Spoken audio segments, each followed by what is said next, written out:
Bonjour, je suis Joseph Chouetti et je suis heureux de vous présenter Monétique, le podcast de la finance responsable et éthique pour comprendre les enjeux environnementaux et sociaux de votre argent, que vous en ayez un petit peu ou beaucoup. Car oui, dès le moindre euro sur votre compte bancaire, votre argent a de l'impact. Ce podcast se veut ludique et sans filtre. À chaque épisode, vous pourrez retrouver un expert du domaine de la finance verte et de nombreux conseils pour mieux orienter votre argent. Abonnez-vous. Avant de commencer ce podcast, je voudrais rapidement vous parler de Goodvest. Goodvest est une solution d'épargne responsable et transparente qui vous permet facilement d'investir dans un avenir meilleur pour vous et pour le monde. Elle se veut éthique, simple et accessible à toutes et à tous. Je vous invite à visiter le site goodvest.fr pour en savoir plus. Il y a quelques jours, j'ai eu le plaisir d'interviewer Léo Garnier, qui est le directeur général de Rift. On a pu parler de l'impact de l'épargne. Aujourd'hui, on va parler d'une association et d'un label qui s'intéresse à la solidarité. On va parler de Finansol.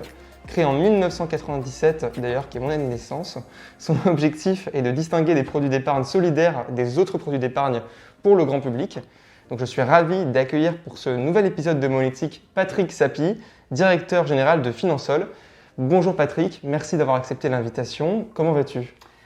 Bonjour, ça va très très bien. Aujourd'hui, j'aurais aimé voir un peu plus mes collègues au bureau, mais en l'occurrence, on se voit aujourd'hui, c'est un vrai plaisir. Très bien. Alors, avant de parler de Finansol, Patrick, est-ce que tu peux nous parler de toi, de ton parcours voilà. Alors, donc je m'appelle Patrick Sapie, j'ai 50 ans et moi j'ai un parcours essentiellement marqué par le microcrédit, puisque je suis un des premiers salariés de l'ADI, l'Association pour le droit à l'initiative économique, puisque j'ai démarré mon action à l'ADI en 1993, donc avant que tu ne sois né, si j'ai bien compris. Voilà, j'ai effectué un parcours assez long à l'ADI où j'ai occupé beaucoup de fonctions. J'ai travaillé dans la banque et puis j'ai dupliqué le modèle de l'ADI en Belgique sous une autre marque qui s'appelle Microstart. Et j'ai également présidé le réseau européen de microfinance. Donc voilà, un parcours assez varié, mais toujours orienté vers des solutions à destination des plus précarisés et dans le cadre de l'économie sociale. Très clair. Donc pour ce podcast, vous l'avez compris, on va s'intéresser à l'impact social de l'épargne et à la solidarité en particulier. Est-ce que tu peux nous présenter Finansol ? Oui, alors deux mots de présentation de Finansol. Alors, tu as dit que Finansol était né en 97. En fait, c'est le label qui est né en 97. Finansol est né en 95, donc 2 ans avant le label. La création du label, en fait, est une suite logique à la création de Finansol. Finansol est un collectif d'acteurs. Donc, c'est une fédération d'acteurs qui regroupe des acteurs très divers. On y retrouve des associations, des coopératives, mais aussi des établissements financiers ou des personnes physiques. Qui en fait on se regroupe sous la bannière Finansol pour une seule et même raison, c'est qu'ils souhaitent promouvoir la solidarité dans la finance et dans l'épargne. D'accord, et donc c'est également un label qui a été créé 2 ans plus tard. Est-ce que tu peux nous parler rapidement du label Finansol ? Oui, alors Finansol, on en parlera tout à l'heure, mais en fait c'est le premier label financier qui a existé en France, bien avant les 2 labels publics dont on parlera tout à l'heure, que sont par exemple le label ISR et le label Greenfin. Donc c'est un label en fait qui a été créé pour, à un moment donné, 2 ans après que ces acteurs-là se soient réunis dans un collectif pour défendre la finance solidaire, et qui a vocation en fait à identifier pour le grand public les produits d'épargne solidaire, c'est-à-dire des produits d'épargne pour lesquels l'épargnant a la certitude que son argent sert à des causes d'intérêt général. Très bien. Donc aujourd'hui, si je suis épargnant, je souhaite investir de manière responsable et surtout de manière solidaire, quelles sont mes options ? Alors, globalement, il y a 3 grands canaux pour épargner solidaire en France. On peut le faire d'abord, et c'est évidemment la première chose qui vient à l'esprit, c'est d'aller voir sa banque ou sa mutuelle d'assurance, par exemple, pour lui demander si elle a un produit d'épargne. Aujourd'hui, l'ensemble des grands réseaux bancaires français aujourd'hui ont une gamme solidaire. Alors, il y a des réseaux qui ont une gamme plus développée que d'autres, mais effectivement, la première chose à faire, c'est effectivement d'aller voir sa banque ou sa société d'assurance pour demander un produit solidaire, et notamment un produit solidaire labellisé Finansol, pour être sûr que son argent est bien investi. Deuxième possibilité, on peut le faire au travers de son entreprise, puisque aujourd'hui, en fait, la somme de l'épargne solidaire des Français, la plus grosse partie est concentrée dans ce qu'on appelle les plans d'épargne salariale, c'est-à-dire des plans d'épargne qui sont destinés aux employés, aux salariés des entreprises, grosses ou petites d'ailleurs. Et c'est aujourd'hui le premier canal de développement de l'épargne solidaire. Et puis il y a un troisième canal pour pouvoir épargner solidaire, eh bien, c'est s'intéresser directement en fait, aux entreprises solidaires, aux entreprises sociales qui ouvrent leur capital. Alors, je pense aux coopératives, évidemment, c'est à elles qu'on pense d'abord, mais aussi à des associations qui peuvent en fait, proposer des titres que vous pouvez, en tant qu'épargnant, acheter directement ou passer par des plateformes de financement participatif. Tu as évoqué Rift tout à l'heure, voilà, c'est un projet qui est porté par l'ITA.co, qui est une association dont le portefeuille électronique de projet est labellisé Finansol. Très clair, très très bien. Comment est-ce que vous faites du coup cette sélection des produits labellisés Finansol ? Alors, il faut dire que le label Finansol est soumis à une forte demande, puisqu'on a des demandes de labellisation qui chaque année augmentent. Cette année, l'année dernière, en 2020, on aura eu à traiter entre 10 et 20 demandes de labellisation. On est très exigeant, on a un schéma très exigeant pour labelliser. D'abord, on s'assure des deux critères principaux que sont d'une part la transparence, c'est-à-dire est-ce que le produit d'épargne en tant que tel, qui peut être une action ou une part sociale, en l'occurrence, on communique bien de manière transparente vis-à-vis des épargnants. On labellise aussi des fonds d'investissement. La France a développé une innovation financière qu'on appelle les fonds 90-10, dans lequel on va trouver 10% de titres solidaires et 90% d'autres titres dont le cahier des charges du label Finansol veut que ce soit une gestion ISR, par exemple. Donc on va faire en sorte de bien vérifier, ligne à ligne, dans les portefeuilles des investisseurs, que l'argent des épargnants est bien investi là où il doit être investi. Donc ça, c'est le premier critère, la transparence. On a un deuxième critère qui est évidemment la solidarité, c'est-à-dire qu'il faut que un minima, entre 5 et 10% de l'argent soit investi pour les fonds un peu complexes dans des actions de solidarité, en gros dans des entreprises solidaires d'utilité sociale, donc les fameux ESUS, l'agrément ESUS qui est le sésame en fait, pour pouvoir bénéficier de la finance solidaire en France. D'accord.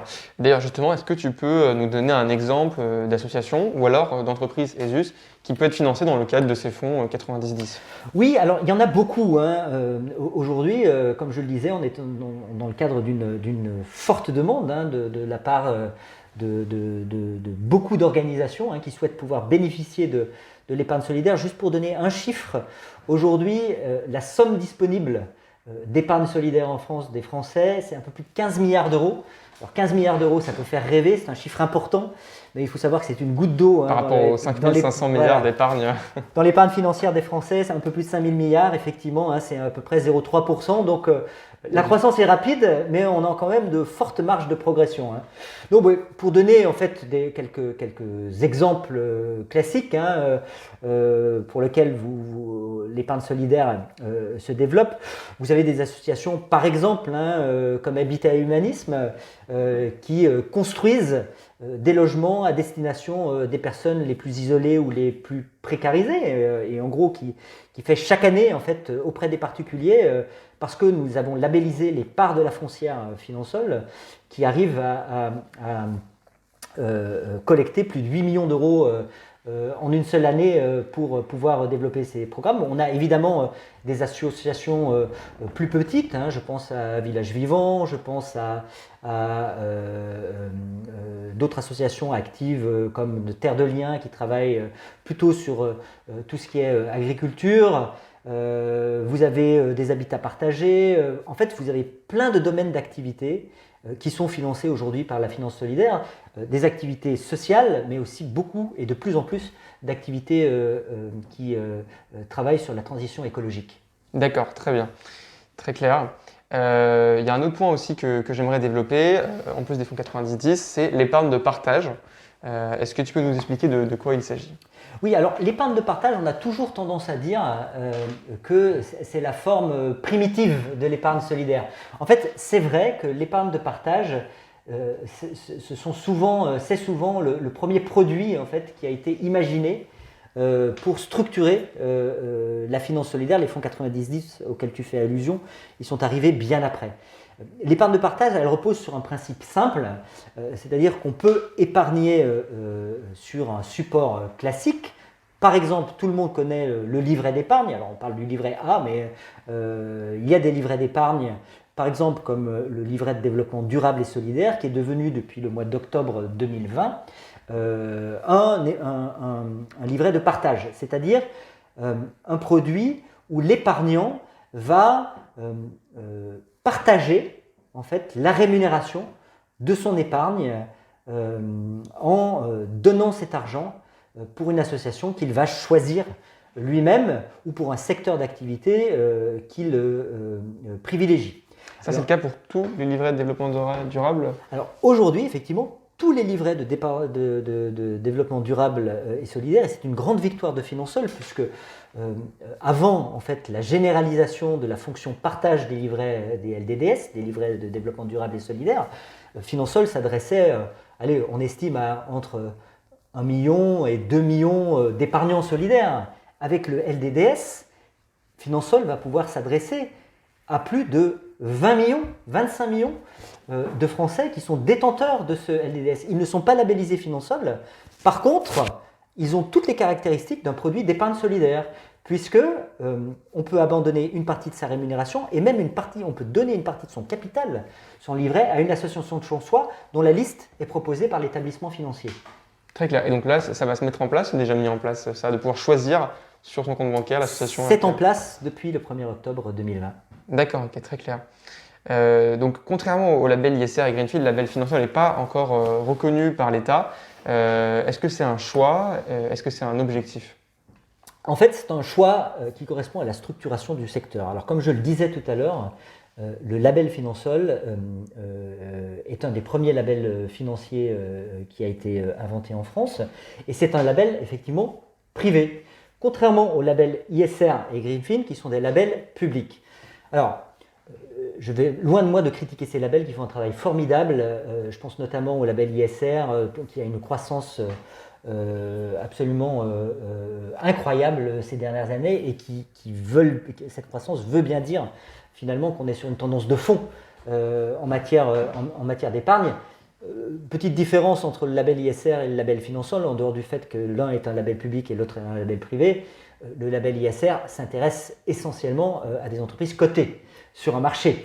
Tout à fait, oui. C'est sa caractéristique, alors que Finansol travaille essentiellement sur des entreprises non cotées, puisque principalement issues de l'économie sociale. Alors, en termes d'encours, juste pour revenir là-dessus, sur les encours de label Finansol, on a quand même une grande partie qui est sur le côté, vu qu'il y a les fonds 90-10. Absolument, il y a une partie effectivement qui est sur le côté, parce que effectivement ça fait partie du périmètre, en fait on labellise l'ensemble du fonds et non pas uniquement la partie solidaire, mais en fait notre expertise, en tout cas l'expertise de Finansol, c'est vraiment une expertise sur le non-coté. On a peu d'expertise sur le côté, en dehors du fait effectivement que dans le contrôle du label, on regarde effectivement la partie 90 et on regarde si elle est bien investie, en tout cas en respectant les principes ESG par exemple. Voilà. Donc, une des grandes différences côté et non côté, quand on a un label public, c'est forcément un label avec lequel on va faire des compromis.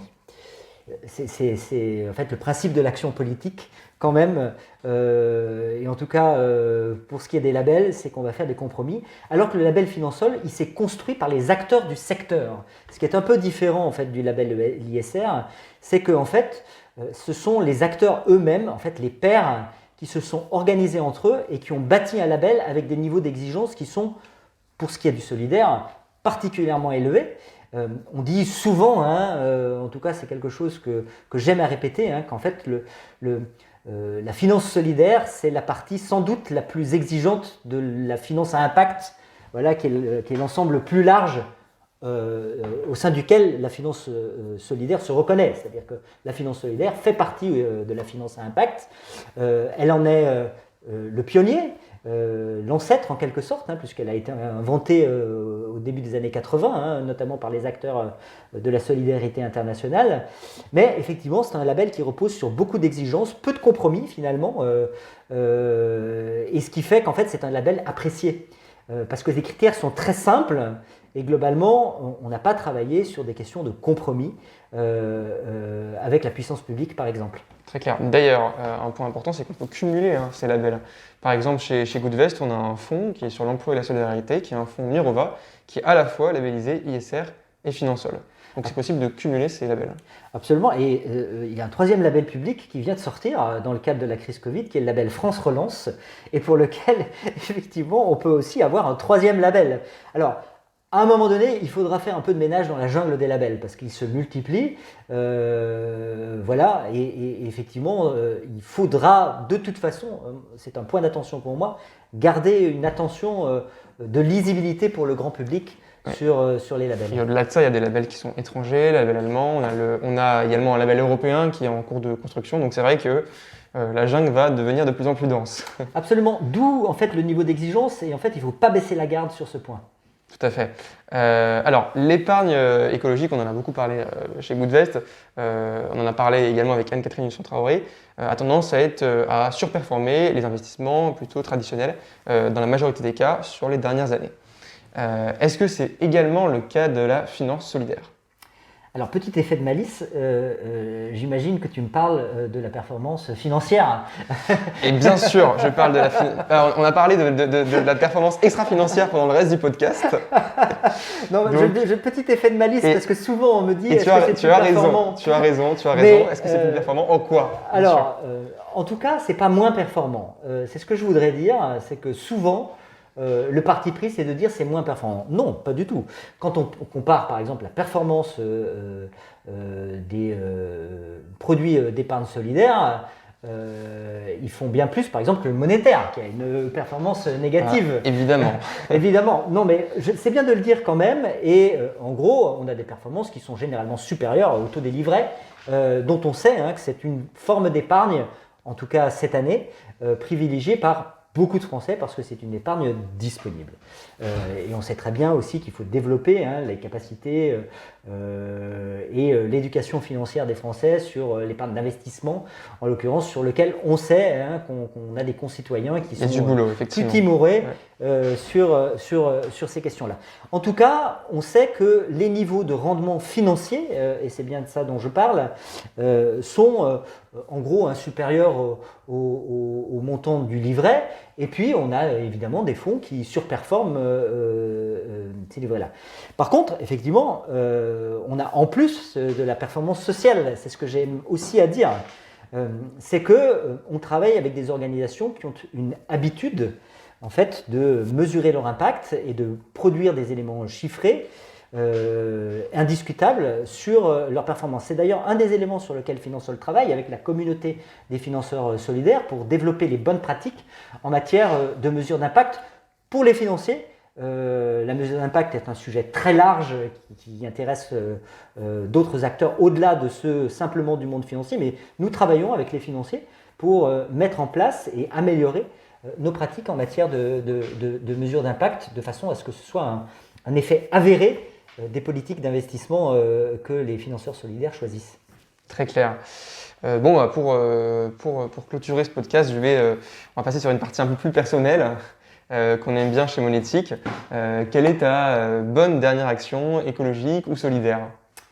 Alors, je pense qu'on sait, pour être complètement transparent par rapport à ça, elle date de la semaine dernière. J'étais sur le littoral du Nord-Pas-de-Calais et effectivement, nous avons, avec les enfants, procédé à quelques ramassages de déchets sur la plage. Voilà, c'est tout simple, mais ça marche surtout avec les enfants.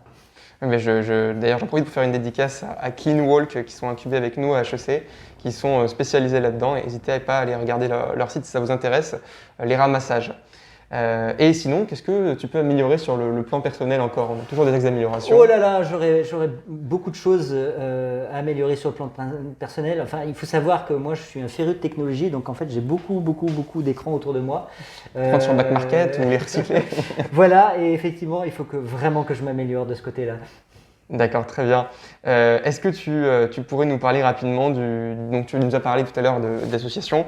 Est-ce qu'il y a une start-up, une société que tu admires particulièrement dans le domaine de la finance ou pas forcément, de la technologie Non, bon, on en a parlé tout à l'heure, mais c'est très lié à mon parcours.